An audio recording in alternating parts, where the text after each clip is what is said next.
Bonjour mes chères vierges, je suis ravie de vous retrouver pour votre petite guidance relationnelle, émotionnelle et ou sentimentale pour le mois d'août 2024. Donc vous le savez, il peut y avoir des messages pour vous si vierge c'est votre signe solaire, votre ascendant, votre signe lunaire, mais également si vous avez votre Vénus en vierge, puisque nous sommes sur un tirage général. De toute façon, pardon, je dis n'importe quoi, puisque nous sommes sur un tirage sentimental, relationnel, voire sentimental. Dans tous les cas, vous le savez, vous prenez que ce qui vous parle. Alors on va commencer par une petite coupe au Light Years Tarot pour voir un peu l'ambiance générale de votre mois. Bon, elles se sont coupées comme ça, je les garde comme ça. Et nous avons le roi de bâton et le 2 de denier. Alors le roi de bâton, ça peut nous parler d'un signe de feu en face de vous, Bélier, Lion ou Sagittaire. Pardon. Mais ça peut également être vous qui portez ce costume de roi de bâton. C'est-à-dire qui vous imposez, qui avez envie de plaire, de déployer tout votre charisme ici. Malgré tout, on a quand même un 2 de denier, donc vous y allez, vous avancez, vous foncez, mais vous faites des listes. Vous savez pas trop quand même. Vous hésitez peut-être entre plusieurs situations, plusieurs choses, et là c'est, ouais, on fait des listes en espérant pouvoir choisir finalement. Alors mes chères vierges, nous avons un 5 de bâton, nous avons un as d'épée, nous avons l'impératrice, nous avons un 4 d'épée et nous avons un 10 de bâton. Alors, on commence par un 5 de bâton. Il y a quelque chose, là il y a un changement dans votre vie relationnelle, une transformation qui vous demande ici de vous retrousser les manches, qui vous demande peut-être de vous démarquer, qui vous demande en tout cas du travail. Là on vous demande de bosser à votre vie relationnelle ou sentimentale. Vous voyez, on avait le roi de bâton, là on a la reine de bâton. Alors soit il y a vraiment un signe de feu en face de vous et vous essayez de prendre un peu les mêmes caractéristiques, on va dire, voilà, de charisme, de s'imposer, etc. Ou alors vous voulez vraiment faire des efforts et vous retrousser les manches par rapport à une personne signe de feu. Et on sent qu'il y a quelque chose où vous y voyez pas clair par rapport à cette situation, par rapport à cette transformation, par rapport à cette personne. On y voit trouble, on y voit complètement flou, parce que y a une forme de dépendance ici par rapport à une situation ou à quelqu'un, et du coup c'est ce qui fait que vous y voyez pas très clair. Vous voyez, on l'a encore ici, hein, on voit que 2 fois plus vous n'y voyez pas clair. C'est le flou, vous n'arrivez pas à retrouver de la clarté sur les choses, vous êtes complètement bloqué, et vous n'arrivez pas en plus à vous maîtriser là-dessus. Mais on a quand même l'impératrice, hein, seul arcane majeur de la première ligne, qui nous parle justement d'éclatement. Il y a quelque chose qui va vous réveiller un peu, qui va réveiller un petit peu votre énergie un peu adolescente, un peu toute fofolle ici. On va revenir à la communication, mais encore une fois dans une énergie assez feu ici. Magnifique. On revient à la communication pour un renouveau émotionnel. On a besoin d'un renouveau émotionnel ici, hein. Vous voyez, c'est quelque chose en plus. On a le 3, on a le 2, c'est comme si vous aviez réfléchi à ça. Ça y est, on communique là-dessus pour aller vers un renouveau émotionnel. Mais je ne sais pas trop ce qui va se passer. Est-ce que c'est ces échanges qui vont vous mettre dans la réflexion ici, dans cette papesse ici qui est dans la gestation d'un projet, de quelque chose, ouais.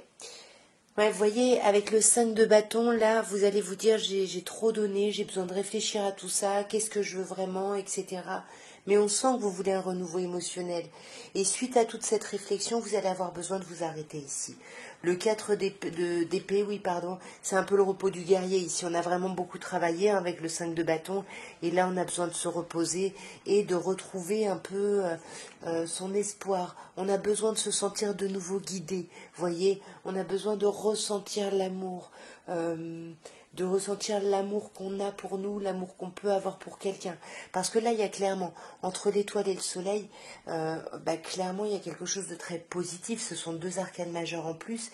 Et peut-être qu'en vous reposant, vous allez vous rendre compte de ça. Vous voyez, vous allez vous rendre compte de ça et vous allez peut-être être prêt ou prête à vous ouvrir et à donner votre amour et à avoir peut-être un peu moins peur là.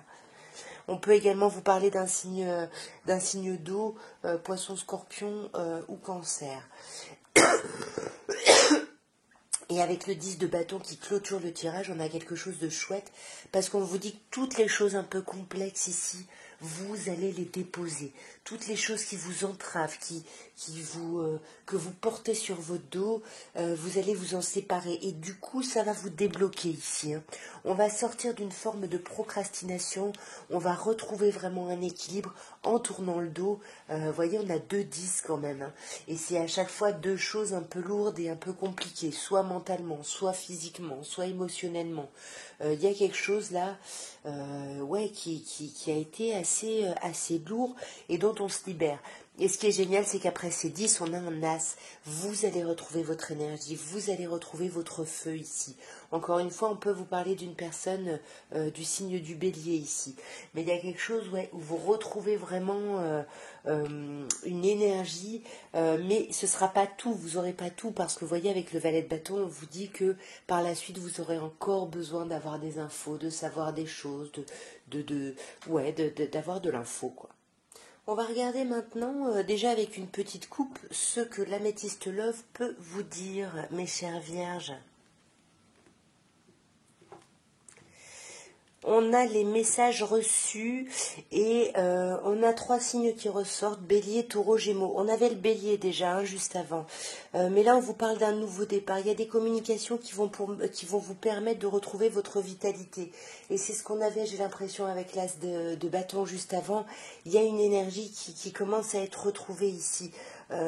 On s'autorise un nouveau départ ici, sentimentalement, relationnellement.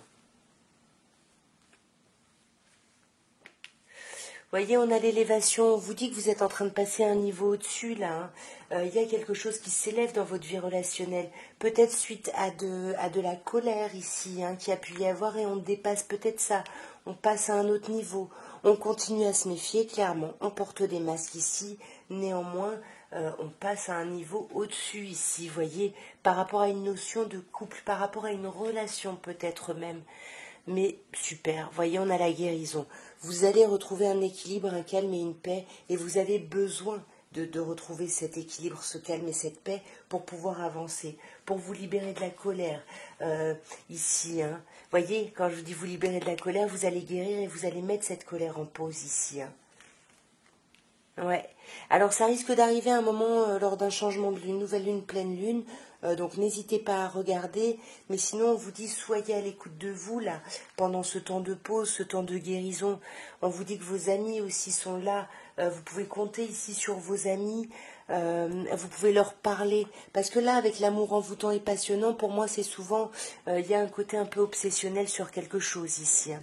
On va clarifier déjà cet amour envoûtant et passionnant. Ouais, il y a une obsession sur quelque chose et ça vous déstabilise. Hein. Sur le temps de pause, on a la réconciliation. Oui, s'il y a des personnes qui sont en froid, on vous dit que ça ne va pas durer. Vous voyez, si dans une relation, il y a un froid, une distance, un problème de communication, ça revient. Il y a quelque chose qui se termine. Peut-être même qu'il y a eu une relation ici qui va se terminer ou qui s'est terminée, mais on guérit. Et en plus de ça, pour moi, on va même se réconcilier s'il y a eu une difficulté. Peut-être qu'on retrouve la paix, où on guérit, par rapport à une personne Capricorne, Verseau ou Poisson, ou en tout cas on vous dit que vous guérissez, il y a vraiment un cycle ici qui va se terminer, un cycle de froideur, et ça faisait un peu 2 mois ici que c'était peut-être dans vos énergies, et là ça y est, ça se termine. Vous voyez, vous allez dépasser la colère, ouais, pour moi c'est la colère, on a encore Bélier, Taureau, Gémeaux, pour aller vers un nouveau départ, mais on n'en parle pas. On ne parle pas très franchement des choses, et pourtant vous avez de la chance, on vous dit ose. La chance est une opportunité. Voyez, il y a cette idée ici. Alors, on peut aussi vous parler d'une nouvelle rencontre, hein, c'est possible, hein, autour d'un changement de lune, ou d'une personne que vous revoyez, parce que pour moi, il y a quand même les 3 mois, là. Ouais, pour moi, vous revoyez quelqu'un, ou alors, ouais, parce qu'avec les amis, pour moi, c'est quelqu'un que vous connaissez. Vous revoyez quelqu'un avec qui il y a une alchimie très très forte, une alchimie forte dans les 2 sens, vous voyez. Et pour moi, c'est quelqu'un, on vous dit là, il pourrait s'agir d'une relation karmique. Hein. Ouais. Mais rassurez-vous parce que vous avez la happy end. Donc sur ce mois d'août, les choses se terminent bien. les choses vont bien se résoudre parce que vous êtes chanceux, comme on vous l'a dit, et vous êtes protégé. On va regarder maintenant avec l'oracle de Dorine Virtus ce qu'on peut vous dire. Mes chères vierges, que peut-on vous dire pour d'ici la fin du mois d'août? Alors, voyez, on vous dit lâcher prise ici, lâcher prise sur les problèmes, autoriser cette situation ici à se résoudre d'elle-même. On vous parle de sentiments romantiques, hein. On vous dit vos sentiments sont vrais et il faut continuer à les explorer et à travailler là-dessus. Il y a vraiment un socle amoureux très solide pour vous. Et en plus, on a l'attraction. Et on vous dit justement que vous attirez l'amour romantique, justement en appréciant tous les bons moments pleinement ici, en étant vraiment dans la joie, dans la gratitude aussi de ces moments présents. Et ouais, on vous dit laissez les problématiques se résoudre parce que là on vous dit qu'il n'y a pas assez de réciprocité, hein. On vous dit qu'il y a un amour non réciproque. Il n'y a pas assez d'alchimie ici, j'ai l'impression, pour qu'une situation puisse grandir et évoluer. On a les facteurs religieux. Désolée, c'est mon enceinte qui s'est éteinte. On a les facteurs religieux à le faire. Alors les facteurs religieux, bien évidemment, ça peut être des facteurs religieux spirituels, mais ça peut également être des choses qu'on a dans la tête, des schémas, des façons de penser, voilà, des idées un peu arrêtées finalement, un peu dogmatiques qu'on s'impose ou qu'on nous impose de par notre culte, notre foi ou autre. Sur les sentiments romantiques, on vous dit qu'il faut vraiment guérir des problématiques de famille et on vous dit que votre vie tirera des bénéfices du pardon que vous accorderez à vos parents. Il y a quelque chose là, hein, on en veut peut-être à ses parents ou on s'en veut peut-être à soi en tant que parent ici. Voyez, là on vous dit faut vous retirer un petit peu. On vous dit qu'il est temps justement de vous déconnecter un peu du monde ici. Et sur l'attraction, on a l'amour vrai. On vous dit que pourtant vous êtes face à l'amour de votre vie ici. Et on vous parle de pardonner et d'apprendre. Et on vous dit de la même manière que vous libérez et que vous guérissez le passé, bah, votre expérience actuelle, elle va être beaucoup plus aimante ici, hein. Je sais pas là qu'est-ce qui se passe, mais il y a quelque chose, il faut lâcher prise ici sur quelque chose, peut-être sur des façons de penser ici, peut-être sur un karma, peut-être sur des choses qui sont en lien avec la famille, que ce soit avec les facteurs religieux ou guérir les problèmes de famille. Il faut peut-être se reconnecter et s'autoriser simplement à l'amour. Peut-être que c'est à vous que vous devez pardonner simplement, voyez. Je pense que c'est à vous parce qu'on vous dit faites un effort, on vous dit vraiment que le grand amour vaut bien les étapes par lesquelles il vous est demandé de passer ici. Vous allez maintenant penser, mes chères vierges, à la personne de votre cœur. C'est pas forcément la personne avec qui vous êtes en relation, hein. De toute façon, vous saurez, hein, c'est la première personne à qui vous pensez qui anime votre cœur ou qui anime vos pensées. Et on va voir ce qu'elle pense ou ressent pour vous, mais qu'elle ne vous dit pas. Je suis en train de devenir une meilleure personne. Et découvrir la vérité m'a complètement bouleversée ici. Et j'attends un signe de toi, je vais attendre un signe de toi. Alors pour moi, là, il y a quelqu'un qui est en train de travailler sur sa personne ici, parce que je pense qu'il y a eu des difficultés. Cette personne a découvert des choses par rapport à vous et ça l'a complètement ébranlé ici. Et je pense que c'est pour ça, peut-être qu'elle ne vous donne pas de nouvelles parce qu'elle attend ici un signe de votre part. Nous savons tous les deux que je ne suis pas la bonne personne. Je suis tellement attirée par toi. Cette personne, ouais, elle a beaucoup d'attirance, beaucoup de désir pour vous, même si profondément au fond d'elle, elle sait très bien que vous ne vous correspondez pas tous les deux. Mais là, cette personne, en ce moment, elle se dévalorise un peu. Je ne me sens pas valable, je ne me sens pas valide. Cette personne, ouais, elle a pas confiance en elle, elle n'est pas bien du tout ici. Elle ne se sent pas à la hauteur, en fait. En tout cas, voilà ce que je pouvais vous dire, mes chères vierges, pour votre mois d'août. Ben, j'espère que cette guidance, je n'arrive plus à parler, aura pu vous aider, aura pu vous parler, ou au pire, aura pu vous divertir. Moi, en tout cas, je vous embrasse bien fort. Je vous souhaite vraiment un très beau mois d'août et je vous dis à très bientôt. Joyeux anniversaire, hein, aux vierges qui fêteront leur anniversaire sur la fin du mois d'août. Allez, je vous embrasse. Au revoir.